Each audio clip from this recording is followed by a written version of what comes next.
Kakek, dengan bakat Luming, bergabung dengan penjaga Dewa di Tian adalah pilihan terbaik. Hanya dengan begitu dia dapat sepenuhnya menampilkan bakatnya dan mencapai prestasi yang lebih besar. Terlebih lagi, hanya dengan melakukan itu kami dapat menyelamatkan Sekte Pedang Mistik dan membuatmu tetap aman, kakek. Kata Mulan. Lanr, apakah kamu sendiri? Saya telah dianiaya. Yan Lan berkata dengan cemas. Kakek, apakah kamu tidak percaya pada Luming? Saya percaya padanya. Selama dia bergabung dengan penjaga Dewa di Tian, dia akan benar-benar dapat mengembalikan kebebasanku. Saat ini, mata Mulan bersinar. Itu adalah cahaya dari keyakinannya yang kuat pada Luming. Itu sulit. Meskipun Luming sangat berbakat, itu hanya terjadi di Kekaisaran Matahari Terik. Di antara penjaga langit Kekaisaran, dia sangat biasa. Sulit untuk mencapainya. Yan Lan menghela nafas. Kakek, aku percaya pada penilaianku. Jangan khawatir, aku akan baik-baik saja. Aku akan pergi sekarang, kakek. Dengan itu, Mulan membungkuk pada Yan Lan dan kemudian melayang pergi, menghilang dari Vermilion Bird Hall. Luming tentu saja tidak tahu apa-apa tentang ini. 7 hari berlalu dalam sekejap mata. Dalam 7 hari, Luming telah menyempurnakan lebih dari 500 ramuan spiritual tingkat 4 dan mengembangkan tubuh fisiknya hingga tubuh fisik kelas 5 yang sempurna. Namun, pada titik ini, tidak peduli berapa banyak ramuan spiritual yang dimurnikan Luming, tubuh fisiknya tidak dapat menerobos. Dia benar-benar terjebak pada tubuh fisik kelas 5 yang sempurna. Tampaknya ramuan spiritual level 4 terlalu rendah. Mereka tidak dapat membantu tubuhku menembus ke level 6. Luming merenung secara diam-diam. Apakah saya memerlukan ramuan spiritual level 5 atau harta karun level 5 lainnya? Memikirkan hal ini, Luming menggelengkan kepalanya dan tersenyum pahit. Ramuan spiritual level 5 dan harta karun level 5 lainnya setara dengan tingkatan raja. Jika itu adalah harta karun yang bahkan bisa digunakan oleh tingkat raja, betapa berharganya harta itu. Itu adalah sesuatu yang hanya bisa ditemui dan tidak dicari. Saya akan mengesampingkan tubuh kedagingan saya untuk saat ini. Tubuh kedagingan kelas 5 yang lengkap sudah cukup untuk saat ini. Bahkan di antara raja setengah langkah, tidak banyak orang yang memiliki tubuh kedagingan kelas 5. Banyak seniman bela diri yang tidak fokus dalam mengolah tubuh mereka bahkan tidak akan mencapai kelas 5 ketika mereka mencapai ranah raja setengah langkah. Hanya setelah melangkah ke alam raja bela diri dan melalui kekuatan langit dan bumi, serta transformasi esensi sejati yang unik bagi raja, barulah tubuh seseorang dapat mencapai kelas 5. Dengan kata lain, tubuh fisik Luming saat ini tidak lagi kalah dengan para raja bela diri yang tidak berspesialisasi dalam budidaya fisik. Tentu saja, itu hanya tubuh fisiknya. Kekuatan tempurnya masih jauh dari kekuatan seorang raja bela diri. Setelah itu, Luming mulai mempelajari 9 langkah-langkah menapaki surga naga. 9 langkah naga yang menapaki langit dan yang terakhir dari 3 telapak tangan jalur surgawi, adalah teknik seni bela diri yang harus dipahami dan dikembangkan oleh Luming setiap hari. Namun, budidaya kedua teknik bela diri ini terlalu sulit. Hingga saat ini, Luming belum berhasil mengembangkan langkah kedua dari langkah menapaki surga 9 naga. Adapun jalur surga, dia tidak tahu apa-apa tentang hal itu. Waktu berlalu dan 5 hari berlalu. Hanya tinggal beberapa hari lagi sebelum dimulainya kompetisi pendahuluan di Tian Divine Guard. Pada hari ini, Mulan datang mencari Luming. Kakak senior Mulan, ku dengar kamu keluar selama periode waktu ini. Luming bertanya pada Mulan sambil tersenyum. Mulan bersenandung lembut dan menatap Luming, tampak tenggelam dalam pikirannya. Kakak senior Mulan sepertinya sedang memikirkan sesuatu. Hati Luming tergerak, namun, karena Mulan tidak mengatakan apapun, dia tidak bertanya. Setelah beberapa lama, telapak tangan Luming bersinar dan selembar kertas emas tiba-tiba muncul. Ini, undangan untuk seleksi di Tian Divine Guard.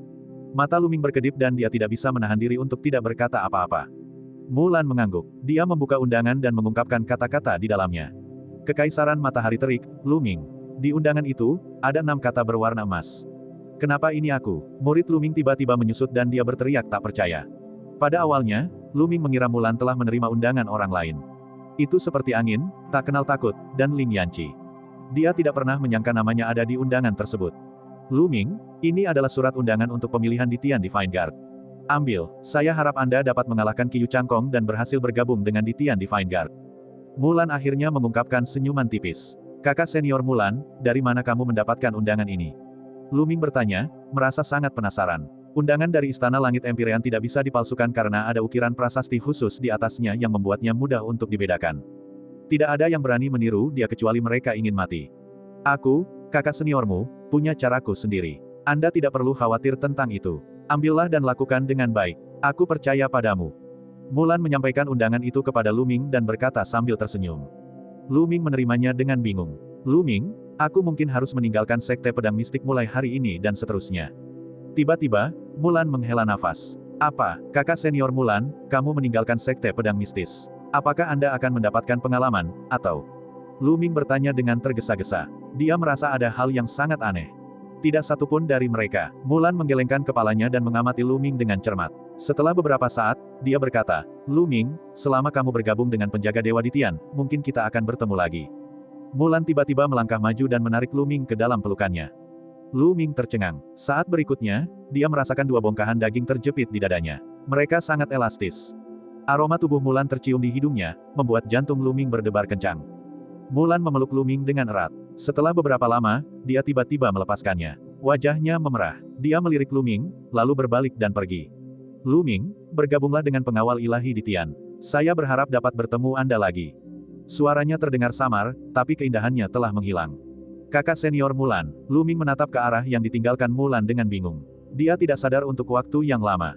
Lu Ming baru sadar setelah beberapa saat. Apa yang sedang terjadi? Mengapa kakak senior Mulan mendapat undangan dari Istana Surgawi Surga Empir? Juga, kemana dia pergi? Hati Lu Ming penuh keraguan. Bas, sosok Lu Ming bergerak dan dia muncul di langit.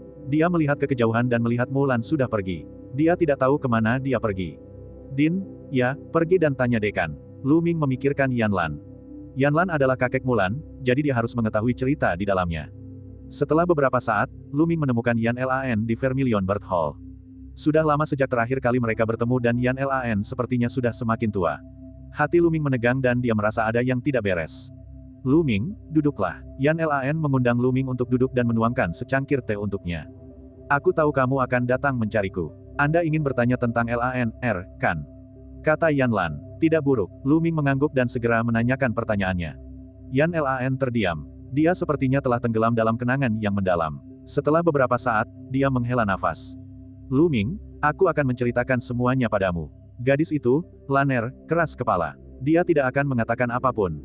Lu Ming, kamu tahu bahwa aku adalah kakek Laner, tetapi kamu belum pernah bertemu orang tuanya, bukan? Kata Yan Lan. Lu Ming tercengang dan segera menggelengkan kepalanya. Memang benar dia belum pernah bertemu orang tua Mulan sebelumnya, dia juga belum pernah mendengar Mulan menyebut mereka. Ibu Lan sudah lama meninggal. Adapun ayah Laner, dia adalah tokoh penting di Istana Surgawi Kaisar. Yan Lan mengungkapkan rahasia yang mengejutkan. Apa? Lu Ming tercengang dan terkejut. Ayah Mulan sebenarnya adalah seorang jagoan besar di Istana Surgawi Surga Empyrean. Ini benar-benar melebihi ekspektasinya.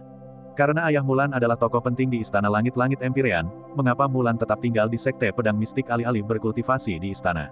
Kondisi budidaya di istana jelas bukan sesuatu yang bisa dibandingkan dengan Sekte Pedang Mistis. Yan Lan sepertinya telah membaca pikiran Lu Ming dan melanjutkan, ayah Lan adalah tokoh utama di Istana Surgawi Surga Empyrean. Dia sangat kejam dan bertindak sewenang-wenang. Sebelum Laner berusia 15 tahun, dia berada di Istana Surgawi Surga Empyrean. Namun, ayahnya berusaha mengendalikannya. Setelah itu, tanpa persetujuan Laner, ayahnya menjodohkannya. Pasangan nikahnya adalah seorang jenius tak tertandingi dari Istana Surgawi Surga Empyrean. Namun, Laner tidak menyukainya sama sekali. Oleh karena itu, karena marah, dia lari dari Istana Surgawi Surga Empyrean dan datang ke tempatku. Jawaban Yan Lan menghilangkan banyak keraguan Lu Ming. Lu Ming mengerti sekarang. Mulan pasti membantunya mendapatkan kartu undangannya ketika dia kembali ke Istana Surgawi Surga Empyrean. Hal ini membuat Lu Ming semakin khawatir. Dia berkata, apakah kakak senior Mulan kembali ke Istana Surgawi Surga Empyrean kali ini? Bukankah itu berarti kita sedang menghadapi pernikahan? Dia tidak tahu kenapa, tapi dia merasa sedikit tidak nyaman memikirkan Mulan bertunangan dengan orang lain. Itu benar, untuk mendapatkan undangan itu, Laner telah berjanji kepada ayahnya untuk tinggal di Istana Surgawi Surga Empyrean. Sekarang, satu-satunya orang yang bisa menyelamatkannya dan mencegahnya menikahi seseorang yang tidak disukainya adalah Anda. Kata Yan Lan. Aku, Lu Ming tercengang. Itu benar, Laner pernah membuat perjanjian dengan ayahnya. Laner berkata bahwa orang yang disukainya pasti lebih kuat dari kejeniusan Istana Ilahi Surga Empyrean. Suatu hari, dia akan membawa orang yang dia sukai ke Istana Surgawi Surga Empyrean dan mengalahkan jenius itu untuk memutuskan pertunangan. Orang itu adalah kamu. Yan Lan memandang Lu Ming dengan mata berbinar. Aku kacau. Mata Lu Ming hampir keluar. Orang yang disukai Mulan. Dia. Jantung Lu Ming berdebar kencang. Dia mengingat berbagai hal yang terjadi ketika Mulan pergi. Mengambil napas dalam-dalam untuk menenangkan dirinya, Lu Ming berkata dengan tegas, kepala sekolah, jangan khawatir. Saya pasti akan bergabung dengan penjaga Dewa Ditian dan mengalahkan jenius itu untuk mengembalikan kebebasan kakak senior Mulan. Itu sulit. Yan Lan menghela nafas dan berkata, saya mendengar dari Laner bahwa si jenius telah menerobos ke ranah Raja Bela Diri 3 tahun lalu. Sekarang, saya bahkan tidak tahu bidang apa yang telah dia capai. Jenius itu hanya 1 tahun lebih tua dari Lanner. Raja bela diri, murid Lu Ming mengerut. Mulan bahkan belum berusia 23 tahun. Dengan kata lain, kejeniusan Istana Surgawi Surga Empyrean baru berusia 24 tahun. 3 tahun lalu, dia baru berusia 21 tahun. Menerobos ke ranah Raja bela diri pada usia 21 tahun benar-benar menakutkan. Lu Ming sekarang berusia 18 tahun, hampir 19 tahun. Namun, dia tidak yakin bahwa dia bisa menerobos ke ranah Raja bela diri pada usia 21 tahun. Dia memang seorang jenius yang menakutkan. Para jenius dari Kekaisaran Matahari Terik, tidak, bahkan para jenius di peringkat Kaisar Awan hanyalah tumpukan sampah dibandingkan dengan dia. Setelah beberapa saat, mata Lu Ming memancarkan semangat juang yang kuat dan tekad yang tak tergoyahkan. Jangan khawatir, Din. Tidak peduli seberapa kuatnya dia, cepat atau lambat aku akan mengalahkannya dan membebaskan kakak senior Mulan. Baiklah, Lanner percaya padamu, begitu juga aku. Namun, Lu Ming, dengan kultivasi dan kekuatan tempurmu saat ini, akan sangat sulit bagimu untuk bergabung dengan penjaga Dewa Ditian. Saya harap Anda dapat membuat terobosan lain. Mata Yan Lan sepertinya menunjukkan sedikit harapan. Setelah itu, Lu Ming mengobrol sebentar dengan Yan Lan sebelum dia mengucapkan selamat tinggal dan pergi. Sehari kemudian, berita bahwa Lu Ming telah menerima undangan untuk seleksi pengawal ilahi Ditian menyebar di kalangan petinggi Sekte Pedang Mistik dan Lembah Awan Merah. Hal ini menyebabkan mereka yang mengetahuinya terkejut, dan kemudian mereka sangat gembira. Meskipun mereka penasaran bagaimana Lu Ming mendapatkan undangan tersebut, itu bukanlah poin utamanya. Poin utamanya adalah Lu Ming dapat berpartisipasi dalam pemilihan penjaga Dewa Ditian, yang memberi mereka secercah harapan. Pada saat ini, penyisihan 36 negara Kaisar Yun semakin dekat, dan sudah waktunya untuk berangkat. Lu Ming mengucapkan selamat tinggal pada Lu Yuntian dan Li Ping. Qiu Yue berkata bahwa dia sudah lama tidak bertemu Lu Yuntian dan Li Ping dan ingin berada di sisi mereka untuk menjaga mereka. Tentu saja, Lu Ming mengangguk setuju. Di sisi lain, Xian Yanxing ingin pergi bersama Lu Ming. Alasannya adalah dia ingin bertemu dengan para jenius dari 36 negara Kaisar Yun. 2 hari kemudian, Lu Ming, Xian Yanxing, Feng Wuji, dan Ling Yanqi meninggalkan Sekte Pedang Mistik dan menuju ke barat. Lu Ming tidak membawa mayat darah bermata emas atau mata air api. Mayat darah bermata emas dan Yan Kuan adalah kekuatan penting dalam pertempuran. Jika mereka pergi, itu akan berdampak buruk bagi pertempuran. Selain itu, Lu Ming berniat meninggalkan mayat darah bermata emas untuk melindungi Lu Yuntian dan Li Ping. Kekaisaran Cloud Desolate adalah salah satu dari 8 kerajaan menengah di pegunungan Cloud Emperor. Namun, kerajaan ini sangat kuat dan menduduki peringkat pertama di antara 8 kerajaan menengah. Inilah sebabnya mengapa penyisihan pegunungan Kaisar Awan diadakan di ibu kota kekaisaran-kekaisaran yang sunyi sepi. Dimulai dari Sekte Pedang Mistis, seseorang harus melewati 8 kerajaan di sepanjang perjalanannya. Itu adalah perjalanan panjang lebih dari 700.000 li. Namun, dengan budidaya setiap orang, jika mereka terbang dengan kecepatan penuh, masih cukup mudah untuk terbang 10.000 mil dalam 1 jam. Termasuk waktu istirahat, mereka menggunakan 5 hari untuk bergegas ke ibu kota kekaisaran-kekaisaran yang sunyi sepi. Kekaisaran Yun Desolate memang layak menjadi kekaisaran terkuat di antara 36 negara Kaisar Yun. Hanya ibu kota kekaisarannya saja yang 10 kali lebih besar dari ibu kota kekaisaran-kekaisaran matahari terbakar. Itu megah dan megah, tanpa akhir yang terlihat. Di tembok kota, barisan tentara lapis baja berpatroli. Mata Lu Ming menyipit saat melihatnya. Para prajurit lapis baja ini sebenarnya adalah seniman bela diri dari alam master bela diri yang agung. Masing-masing dari mereka memiliki aura yang kuat dan tatapan tajam. Lu Ming diam-diam menghela nafas. Kerajaan nomor 1 di Pegunungan Awan Kaisar benar-benar kuat. Setelah memasuki gerbang kota, bagian dalamnya sangat luas. Jalan itu lebarnya 200 meter, dan segala jenis auman binatang terdengar. Banyak orang mengendarai segala jenis tunggangan dan berjalan-jalan di jalanan. Lu Ming bahkan melihat seorang seniman bela diri mengendarai seekor ular piton besar yang panjangnya lebih dari 30 meter dan setebal tangki air, berkeliaran di jalan. Di kedua sisi jalan, ada banyak toko. Beberapa toko senjata roh berkilauan dengan cahaya harta karun. Di beberapa toko jamu, aroma jamu menyerang hidung. Lu Ming dan beberapa dari mereka berjalan sambil menonton, dengan penuh kekaguman. Dalam perjalanan, mereka bisa melihat para seniman bela diri muda lewat dari waktu ke waktu, semuanya dengan penampilan yang mengesankan dan aura yang luar biasa. Sekali melihat dan orang dapat mengetahui bahwa mereka adalah naga dan burung phoenix di antara manusia. Mereka semua harus ada di sini untuk berpartisipasi dalam kualifikasi. Kakak Lu, Kakak Feng, Nona Xie, ayo kita cari tempat makan. Kami sedang terburu-buru dalam perjalanan beberapa hari terakhir ini dan belum mendapatkan makanan enak. Aku sangat lelah makan. Ling Yanqi menyentuh perutnya dan tersenyum. Baiklah, Lu Ming mengangguk. Beberapa dari mereka berjalan-jalan sebentar dan sampai di depan sebuah restoran. Pavilion Mabuk adalah nama restoran ini. Tingginya 7 lantai dan mencakup area seluas beberapa hektar. Para tamu yang terhormat, silakan masuk. Di pintu masuk restoran, seorang pelayan datang menyambut mereka. Mereka berempat mengikuti pelayan dan tiba di lantai 5 restoran. Lantai 5 sangat luas, di satu sisi ada kamar pribadi, dan di sisi lain ada aula. Mereka tidak memilih kamar pribadi, tetapi menemukan tempat duduk di dekat jendela. Dari posisi ini, dia bisa melihat sebuah danau dari jendela. Danau itu jernih seperti cermin, dan ketika angin bertiup, rasanya sangat nyaman. Pelayan, jika ada yang enak untuk dimakan, bawakan semuanya untukku. Juga, bawakan aku 4 botol anggur yang enak. Ling Yanqi berteriak, baiklah, jawab pelayan itu. Itu sangat cepat, dan tidak butuh waktu lama untuk meja yang penuh dengan makanan dan anggur disajikan. Mereka berempat makan sambil mendengarkan percakapan orang lain di restoran tersebut. Akhir-akhir ini sangat ramai, semua jenius hebat tidak bisa duduk diam lagi. Ada persaingan dari waktu ke waktu. Itu benar, saya telah melihat beberapa pertempuran di papan Cloud Emperor. Tingkat kultivasi itu sungguh mengejutkan. Para jenius biasa di peringkat Kaisar Awan masih baik-baik saja, terutama mereka yang berperingkat lebih tinggi. Mereka sungguh menakutkan. Setengah bulan yang lalu, Ji Rufeng, jenius ketujuh di peringkat Kaisar Awan, membunuh 3 Grandmaster bela diri tahap akhir di puncak Tianyuan dengan 1 serangan. Itu lebih menakutkan. Tidak ada apa-apa. Saya mendengar bahwa 10 hari yang lalu, sebuah sekte membuat marah Tuan Muda peringkat kedua Kaisar Yun, Wei Tianxie. Wei Tianxie pergi ke sekte tersebut dan memusnahkan seluruh sekte. Sekte itu memiliki beberapa ahli alam leluhur bela diri kelas 9. Apa, sebenarnya ada hal seperti itu? Wei Tianxie terlalu menakutkan. Lu Ming dan 3 orang lainnya mendengar diskusi di sekitar mereka. Feng Wuji dan Ling Yanqi terkejut. Mata Lu Ming dipenuhi dengan kesungguhan. Tidak mungkin bagi Lu Ming untuk membunuh 3 Grandmaster seni bela diri di tahap akhir tingkat ke-8 dengan 1 serangan pedang, apalagi memusnahkan sekte yang memiliki beberapa pembangkit tenaga listrik tingkat 9 Grandmaster seni bela diri. Para jenius terbaik di Dewan Cloud Emperor memang luar biasa. Juga, ada Tuan Muda Huo Ling yang baru saja muncul. Dia mengalahkan Yuan Zifei, yang menduduki peringkat ke-15 di peringkat Kaisar Awan. Dia kuda hitam terkuat. Itu benar, orang ini bisa dikatakan yang terkuat di antara para bintang baru. Jangan lupa bahwa ada orang lain yang juga merupakan kuda hitam. Oh, siapa ini? Qiu Wuyang. Dia lahir di Kekaisaran Matahari Kecil yang terik, tapi dia naik ke tampuk kekuasaan. Dia menduduki peringkat ke-36 di peringkat Kaisar Awan dan membunuh si jenius di peringkat ke-22 belum lama ini. Saya mendengar bahwa 5 hari yang lalu, Qian Jun, yang menduduki peringkat ke-11 di peringkat Kaisar Awan, juga menderita kerugian di tangannya. Apa, Qian Jun sebenarnya kalah dari Qiu Changkong? Qiu Changkong sangat menakutkan, dia akan masuk 10 besar.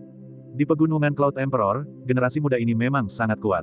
Saya ingin tahu apakah mereka bisa bersaing dengan para jenius dari daerah lain. Qiu Changkong sebenarnya menjadi sangat kuat. Feng Wuji bergumam, matanya dipenuhi keterkejutan dan ketakutan. Sebagai salah satu dari 6 pahlawan matahari terik, perbedaan antara kita dan dia terlalu besar. Ling Yanqi menghela nafas dan juga sangat serius. Semakin kuat Qiu Changkong, semakin merugikan mereka. Mata Lu Ming berkedip, dia tidak mengatakan apapun dan terus minum. Mulut Xian Yanxing bergerak sedikit, dan dia tampak sedikit menghina. Lalu, mereka berempat makan sambil mendengarkan. Mencicit. Saat ini, pintu kamar pribadi lainnya terbuka, dan 4 pemuda keluar.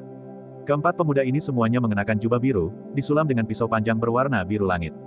Ini adalah orang dari keluarga pedang biru Kekaisaran Yun Desolate. Mungkinkah orang di dalam kotak itu adalah sosok penting dalam keluarga pedang biru? Petik 2. Saya tahu siapa orang itu. Itu adalah tuan muda kedua dari keluarga pedang biru, Lan Yunfei. Aku melihatnya masuk lebih awal. Keempat pemuda berjubah biru menyebabkan gelombang diskusi pecah, tetapi suaranya sangat pelan, seolah-olah mereka sangat takut. Keempat pemuda dari keluarga pedang biru sebenarnya sedang berjalan menuju Lu Ming dan 3 lainnya. Dia berjalan ke arah mereka berempat dan salah satu dari mereka, seorang pemuda berjubah biru, menangkupkan tinjunya dan berkata, bolehkah saya tahu dari mana kalian berempat berasal? Meskipun dia menangkupkan tinjunya, nadanya sombong, seolah dia sedang memberi perintah. Lu Ming sedikit mengernyit. Dia tidak menyukai sikap pihak lain. Kami berasal dari kerajaan matahari terbakar. Feng Wuji tidak ingin menyinggung siapapun, dia berdiri dan mengepalkan tinjunya. Kekaisaran matahari yang terbakar. Ketika keempat pemuda berjubah biru mendengar ini, mata mereka menunjukkan ekspresi jijik. Jadi itu adalah kerajaan matahari yang terik, tempat yang ditinggalkan Tuhan. Baiklah, aku tidak akan menyia-nyiakan nafasku padamu. Tuan muda kedua saya akan mengundang seorang teman ke jamuan makan hari ini. Gadis ini kelihatannya cukup baik, jadi dia ingin mengajaknya menemaninya minum. Baiklah, ikut aku. Seorang pria muda berjubah biru berkata dengan nada mencemooh. Kemudian, dia melihat ke arah Xian Yanxing dan memesan. Ternyata mereka ada di sini karena mereka memperhatikan Xian Yanxing. Lu Ming mengerutkan kening lagi sementara Feng Wuji dan Ling Yanqi tampak cemas. Mata Xian Yanxing dipenuhi dengan niat membunuh yang dingin. Dia melirik keempat pemuda berjubah biru dan berkata, Tuan muda kedua Anda, anjing yang mana dia? Apakah kamu layak jika wanita ini menemanimu minum? Begitu dia mengatakan itu, ekspresi keempat pemuda berjubah biru berubah. Ekspresi orang lain di restoran juga berubah drastis. Dia sudah selesai. Seorang wanita dari kerajaan matahari terbakar berani menyebut Lan Yunfei seekor anjing. Dia sudah selesai. Dia ditakdirkan mengalami nasib yang menyedihkan. Kerajaan matahari terik itu terlalu kecil. Selain Qiu Changkong, tidak ada orang jenius lainnya. Pengetahuan mereka sangat dangkal sehingga mereka bahkan berani menyinggung keluarga pedang biru. Orang-orang lain di restoran itu merendahkan suara mereka dan berbisik satu sama lain, seolah-olah mereka takut keluarga pedang biru akan mendengar mereka. Betech, apa yang baru saja kamu katakan? Seorang pria muda berjubah biru menunjuk ke arah Xian Yanxing dan meraung. Kamu baru saja memanggilku apa? Tampar mulutmu sendiri, masing-masing 100, atau aku akan mematahkan kakimu. Xian Yanxing menatap mereka dan berkata dengan dingin. Yang lainnya kaget. Gila, terlalu gila. Keluarga pedang biru itu sombong, tapi Xian Yanxing bahkan lebih sombong lagi. Ai, saya kira dia adalah seorang jenius yang langka di Kekaisaran Matahari yang terik dan terbiasa menjadi sombong. Namun, ini bukanlah Kekaisaran Matahari yang terik, melainkan Kekaisaran Awan Sunyi, tempat semua jenius dari 36 negara Kekaisaran Awan Sunyi berkumpul. Bagaimana dia bisa menjadi sombong? Seseorang di restoran itu menggelengkan kepalanya dan menghela nafas. Apa yang baru saja Anda katakan? Patah kaki kita, hahaha, menggelikan, hanya sepotong sampah dari kerajaan matahari terbakar yang berani mengatakan bahwa dia akan mematahkan kaki kita, ini terlalu menggelikan. Keempat pemuda berjubah biru itu mencibir. Jalan kecil, awalnya aku ingin kamu minum bersamaku dan melupakannya. Sekarang, aku tidak hanya ingin kamu minum bersamaku, tapi aku juga ingin kamu tidur denganku. Pergi ke sana. Seorang pemuda berjubah biru mencakar rambut Xian Yanxing. Cakar itu berisi ki sejati yang kuat. Pemuda berjubah biru ini sebenarnya adalah ahli seni bela diri Grandmaster Tiga Dan. Wajah Feng Wuji dan Ling Yanqi berubah drastis, mereka berteriak, hati-hati. Bang, saat berikutnya, sesosok tubuh terbang keluar. Itu adalah pemuda berjubah biru. Dia terbang lebih dari 10 meter dan menabrak beberapa meja dan kursi. Dia jatuh ke tanah dan menjerit kesakitan. Kedua kakinya bengkok dan berubah bentuk karena patah. Yang lain tercengang. Pemuda berjubah biru itu jelas bukan orang lemah. Dia telah mencapai alam leluhur bela diri tingkat ketiga di usia yang begitu muda. Dia pastinya adalah seorang elit yang dipelihara oleh keluarga pedang biru dengan sangat hati-hati. Kekuatan tempurnya jelas bukan sesuatu yang bisa dibandingkan dengan seniman bela diri biasa dari alam yang sama. Namun, di tangan Xian Yanxing, dia bahkan tidak bisa bertahan satu gerakan pun. Banyak orang bahkan tidak melihat kapan Xian Yanxing mulai bergerak. Hanya sejumlah kecil orang jenius yang memusatkan pandangan mereka dan melihat bagaimana Xian Yanxing menyerang. Pelacur kecil, beraninya kamu memukul anggota keluarga pedang biru. Anda sedang mencari kematian. Menyerang. Ayo serang bersama. Jatuhkan ini dan siksa dia. Ledakan, ledakan, ledakan. Tiga pemuda berjubah biru yang tersisa meraung saat aura kuat keluar dari tubuh mereka. Masing-masing dari mereka memiliki budidaya alam leluhur bela diri tingkat ketiga. Ketika mereka bertiga bergabung, kekuatan mereka sangat menakutkan. Ekspresi Feng Wuji dan Ling Yanqi berubah. Mereka hendak membantu, tapi Lu Ming tersenyum pada mereka, menyuruh mereka untuk tidak khawatir. Tampar mulutnya. Saat ini, Xian Yanxing berteriak dan melambaikan tangannya. Teratai hitam muncul satu demi satu. Kemudian, kelopak bunga hitam itu mematahkan serangan ketiga pemuda itu seperti pedang dewa. Bas, Xian Yanxing bergerak dan muncul di depan ketiga pemuda itu. Dia mengulurkan telapak tangannya. Tiga tamparan keras terdengar dan ketiga pemuda berjubah biru itu terlempar. Suara mendesing. Sebelum ketiga pemuda itu bisa mendarat di tanah, Xian Yanxing melambaikan tangannya dan kelopak teratai terbang ke arah kaki ketiga pemuda itu. Berhenti. Teriakan marah datang dari kamar pribadi. Namun, Xian Yanxing tidak peduli sama sekali. Kelopak hitamnya tidak berhenti. Puff. Kelopak bunga hitam itu semuanya mengenai kaki ketiga pemuda berjubah biru itu. Saat mereka jatuh ke tanah, kaki mereka sudah berlumuran darah dan luka. Bahkan tulang mereka pun terlihat. Terengah-engah terdengar di mana-mana. Sungguh kekuatan tempur yang kuat, metode yang kejam. Jika dia mengatakan akan mematahkan kaki mereka, dia akan segera mematahkan kaki mereka. Bas, pada saat ini, suara sesuatu yang menembus udara terdengar. Sosok biru bergegas keluar dari kamar pribadi dan muncul di aula. Pria muda itu tampak berusia sekitar 23 atau 24 tahun. Dia mengenakan jubah ketat berwarna biru langit, sabuk giok biru di pinggangnya, dan sepasang sepatu bot tempur biru dan emas. Dia penuh kemewahan. Namun, wajahnya gelap seperti musim dingin. Lan Yunfei, itu benar-benar dia. Ini sudah berakhir. Wanita itu sudah selesai. Bahkan teman-temannya pun pasti sudah mati. Dia bahkan berani menghajar orang-orang dari keluarga pedang biru. Lan Yunfei tidak akan pernah berhenti. Meskipun Lan Yunfei tidak memasuki Dewan Kaisar Yun, dia sangat dekat dengannya. Saya mendengar bahwa dia telah mengatakan bahwa dia pasti akan memasuki Dewan Kaisar Awan kali ini. Selain para jenius di peringkat Kaisar Awan, hanya ada segelintir orang yang bisa bertarung dengan Lan Yunfei. Orang lain di restoran itu memandang Xian Yanxing, termasuk Lu Ming, seolah-olah mereka sedang melihat orang mati. Aku sudah bilang padamu untuk berhenti, apa kamu tidak mendengarku? Lan Yunfei memandang Xian Yanxing dengan dingin. Sedikit kejutan muncul di matanya. Dia tidak terlihat bagus ketika berada di dalam ruangan, tetapi sekarang setelah dia melihat lebih dekat, dia menyadari bahwa Xian Yanxing bahkan lebih menakjubkan. Ya, tapi siapa kamu? Apakah aku harus melakukan apa yang diperintahkan? Xian Yanxing memandang Lan Yunfei dengan jijik. Apakah kamu tahu konsekuensi jika tidak mengikuti perintahku? Jika aku menyerang, aku akan mati atau terluka. Lan Yunfei mencibir dan melanjutkan, tapi aku akan melepaskanmu karena kamu seorang wanita. Bagaimana kalau begini, aku akan mengunci mereka bertiga dulu, dan kamu akan kembali bersamaku untuk melayaniku. Jika kamu merasa nyaman dengan itu, aku akan mempertimbangkan untuk melepaskanmu. Kondisi ini sudah merupakan konsesi terbesar yang bisa saya berikan. Saat Lan Yunfei berbicara, matanya bersinar dengan nafsu saat dia mengamati tubuh Xian Yanxing. Xian Yanxing mengerutkan kening. Lu Ming, Feng Wuji, dan Ling Yanqi semuanya tercengang. Apakah ada yang salah dengan saudara ini? Tidakkah dia melihat mereka berempat sekarang, sementara dia sendirian? Dia bahkan mengatakan bahwa mereka akan dikurung terlebih dahulu dan meminta Xian Yanxing untuk kembali dan melayaninya. Bukankah dia terlalu mementingkan dirinya sendiri? Lu Ming telah melihat banyak orang yang merasa nyaman dengan dirinya sendiri. Namun, pria di depannya pasti menduduki peringkat pertama. Kakak Feng, Kakak Ling, menurutmu kenapa aku sangat tidak beruntung? Kenapa aku harus bertemu dengan orang idiot kemanapun aku pergi? Aku baru saja makan, dan aku benar-benar bisa bertemu dengan orang bodoh yang aneh. Saya tidak dapat berkata-kata. Lu Ming mengambil segelas anggur dan menenggaknya dalam satu tegukan, mendesah dan mengerang. Feng Wuji dan Ling Yanqi saling memandang dan tidak mengucapkan sepatah kata pun. Mereka tidak seberani Lu Ming dan Xian Yanxing. Lu Ming tidak merendahkan suaranya dan suaranya menyebar ke seluruh lantai restoran. Adegan itu menjadi sunyi senyap. Semua orang memandang Lu Ming dengan bingung. Lu Ming sebenarnya berani mengatakan itu tentang Lan Yunfei. Bagaimana orang-orang dari kerajaan matahari terbakar ini bisa begitu sombong? Dia benar-benar orang kampung yang tidak tahu betapa besarnya langit dan bumi. Banyak orang berpikir, "Nak, siapa yang kamu bicarakan?" Lan Yunfei menjerit marah. Fitur wajahnya berkerut dan dia memandang Lu Ming dengan ekspresi yang sangat menyeramkan.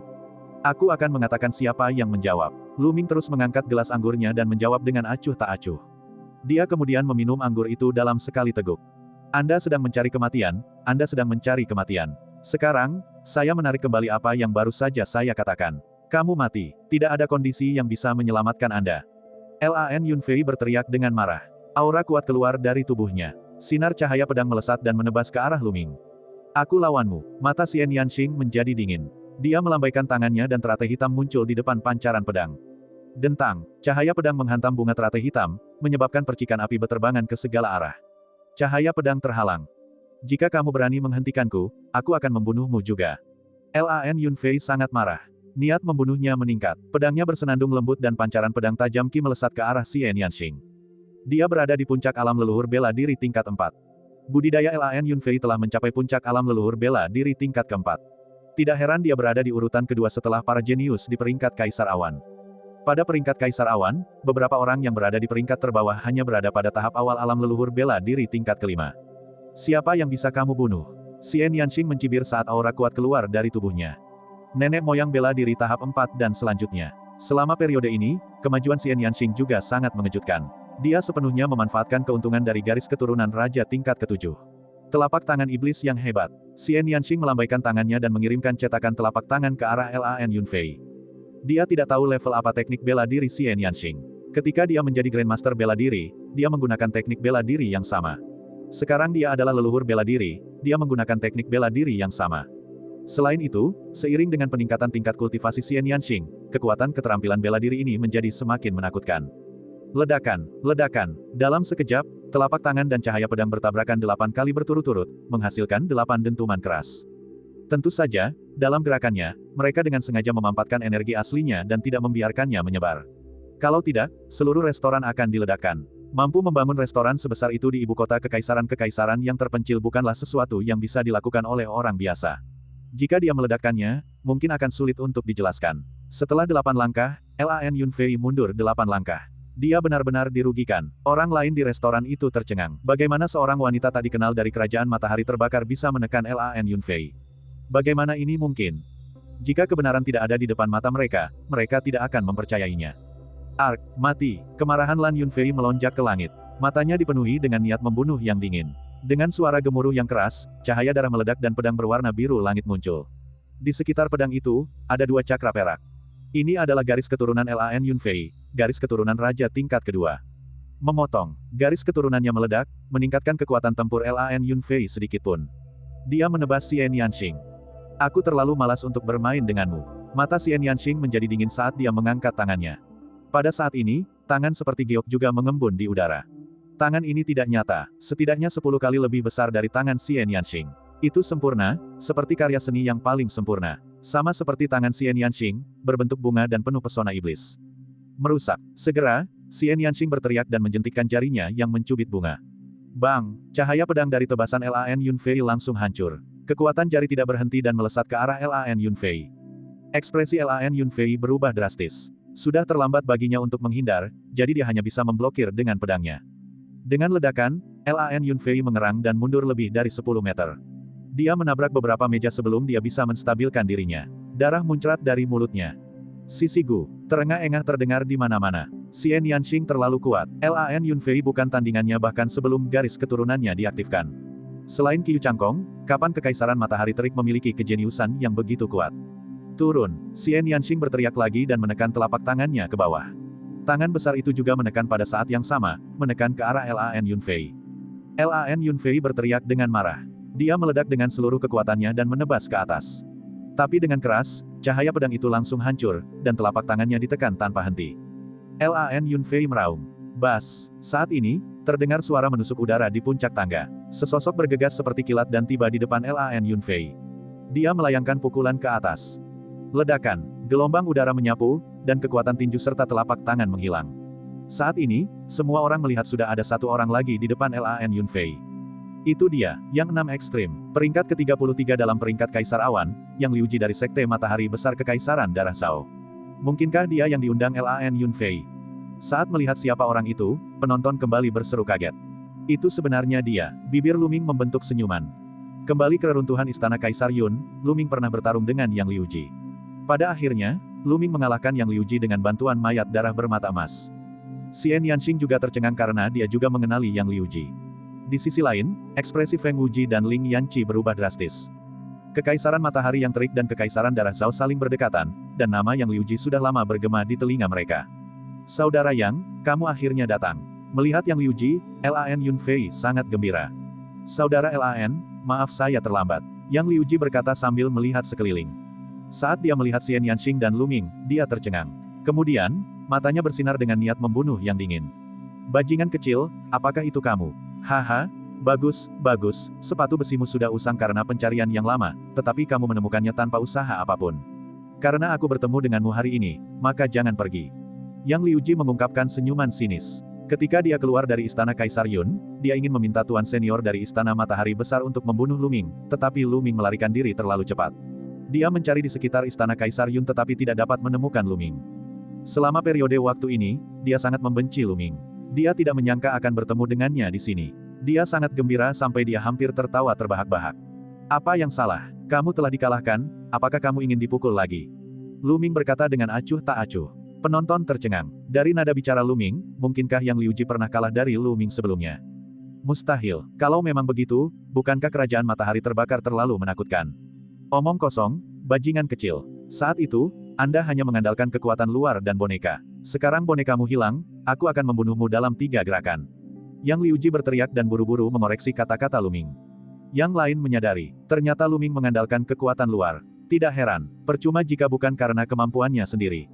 Mereka menghela nafas panjang. Jika kekaisaran kecil seperti Kekaisaran Matahari terbakar sekuat ini, bagaimana mereka bisa menanggungnya? Bunuh aku dalam 3 gerakan. Hanya kamu, apakah kamu tidak takut tertawa terbahak-bahak? Lu Ming terus berkata dengan acuh tak acuh. Sikap acuh tak acuh seperti ini membuat kemarahan Yang Liu Ji meningkat. Kamu sedang mencari kematian. Kamu mendekati kematian. Yang Liu Ji meraung, tubuhnya memancarkan aura panas yang membuat restoran itu tampak seperti tungku. Xian Yanxing bergerak dan berdiri di depan Yang Liu Ji. King kecil, kamu tidak perlu berurusan dengannya. Biarkan aku bermain dengannya. Lu Ming mengambil segelas anggur dan menghabiskannya dalam 1 tegukan. Dia kemudian berdiri dan berjalan menuju Yang Liu Ji. Cepat selesaikan, kita belum selesai makan. Xian Yanxing melirik Lu Ming dan kembali ke tempat duduknya. Nada suaranya santai seolah Lu Ming bisa dengan mudah menghadapi Yang Liuji. Hal ini menyebabkan orang-orang di sekitarnya tercengang. Haha, aku tahu kamu mengkhawatirkanku dan khawatir makanannya tidak enak jika dingin. Jangan khawatir, aku akan menghadapinya. Makanannya tidak akan dingin. Lu Ming tertawa. Bibir yang lain bergetar. Keduanya lebih percaya diri dibandingkan yang lain. Mereka masih berpikir untuk makan, dan hidangannya bahkan tidak menjadi dingin. Tolong, lawanmu adalah jenius di peringkat Kaisar Awan, Yang Liuji, bukan kucing atau anjing sembarangan di pinggir jalan.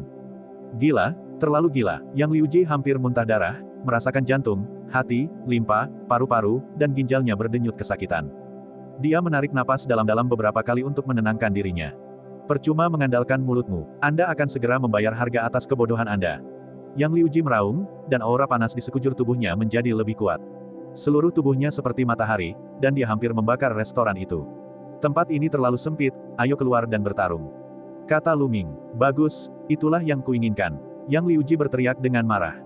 Keduanya terbang keluar jendela dan muncul di langit di atas danau kecil. Saat ini, orang-orang di lantai lain restoran sudah waspada, dan mereka semua melihat keluar satu persatu. Itu Yang Liuji. Yang Liuji akan melawan seseorang.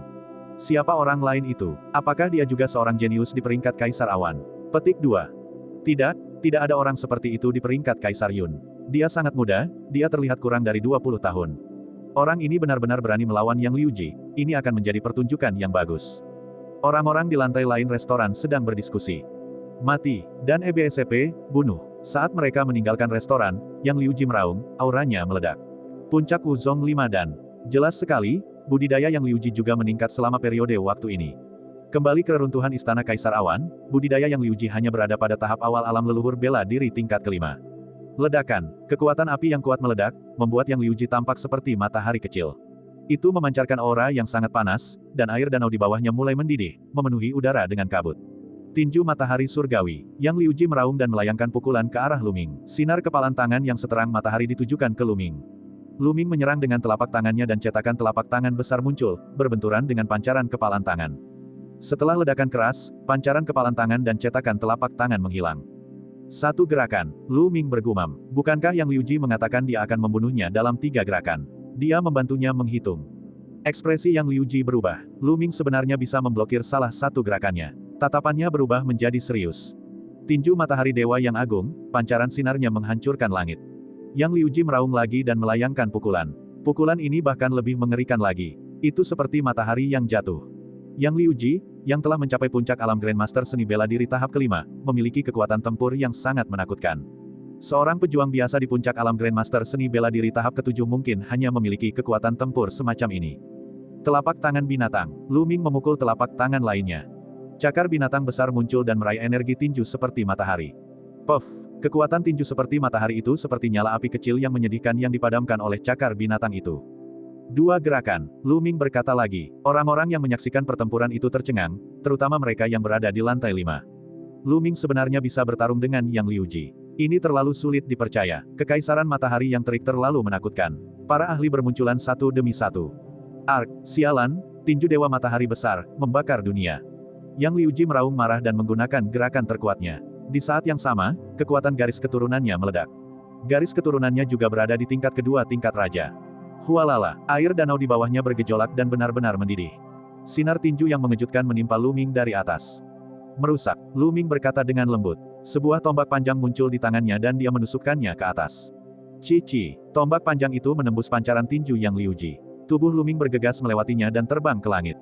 3 gerakan, Yang Liuji. Kamu bilang kamu akan membunuhku dalam 3 gerakan, tapi ternyata kamu ingin membunuhku hanya dengan kekuatan untuk menggaruk gatal. Lelucon yang luar biasa. Lu Ming berkata dengan nada menghina. Sial, bagaimana kecil ini bisa menjadi begitu kuat? Bagaimana mungkin? Yang Liuji meraung di dalam hatinya, ekspresinya sangat jelek.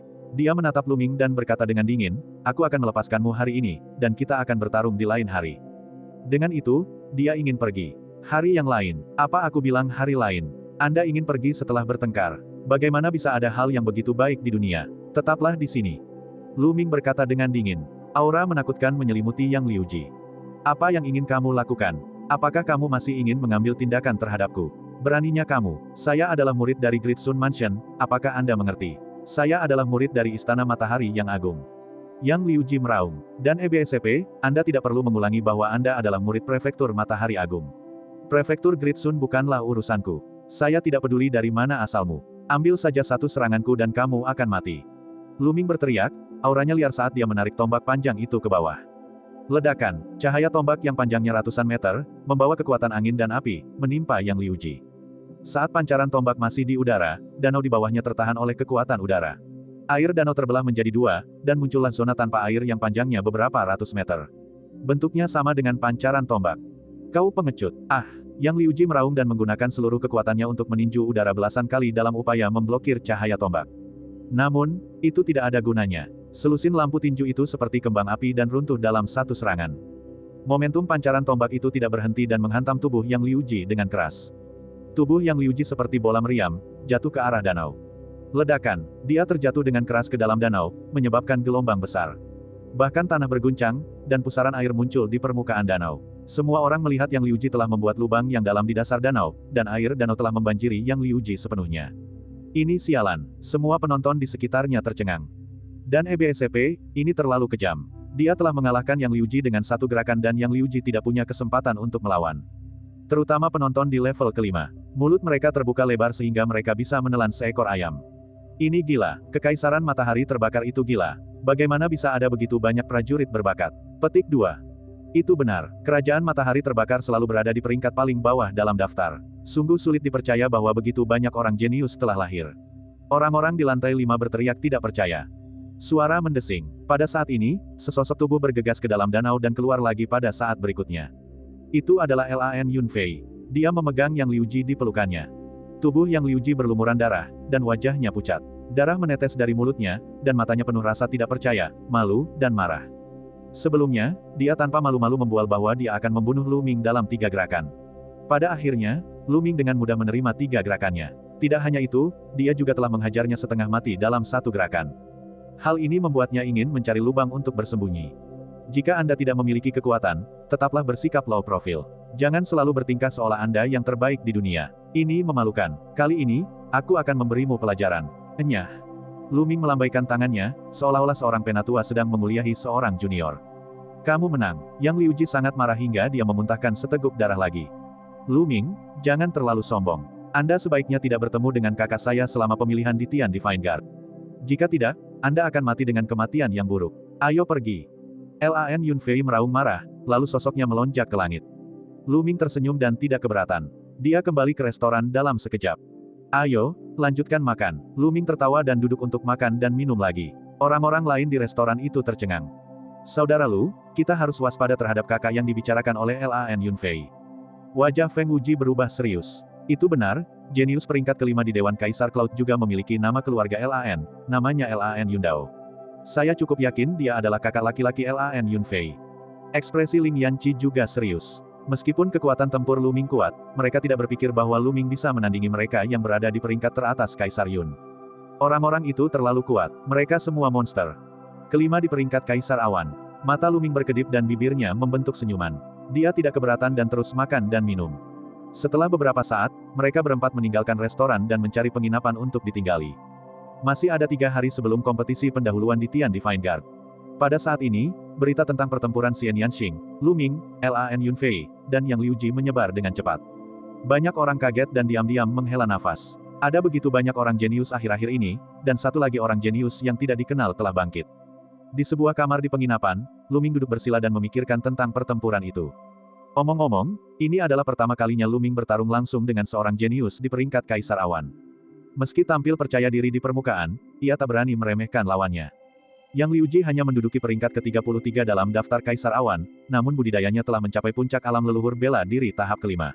Kekuatan tempurnya sebanding dengan puncak biasa dari alam leluhur bela diri tahap ke-7. Kalau begitu, seberapa kuatkah para jenius yang berada di peringkat teratas? Terutama para jenius yang masuk 10 besar, seberapa kuat mereka? Lu Ming tidak berani meremehkan lawannya. Kerugian terbesar saya sekarang adalah kultivasi saya rendah. Saya hanya berada di puncak alam leluhur bela diri tingkat 4. Saya harus menemukan cara untuk menerobos secepat mungkin. Lu Ming merenung secara diam-diam. Setelah beberapa bulan dipoles, yayasan Lu Ming telah lama stabil. Selama ada cukup energi, kultivasi Lu Ming akan mampu menerobos.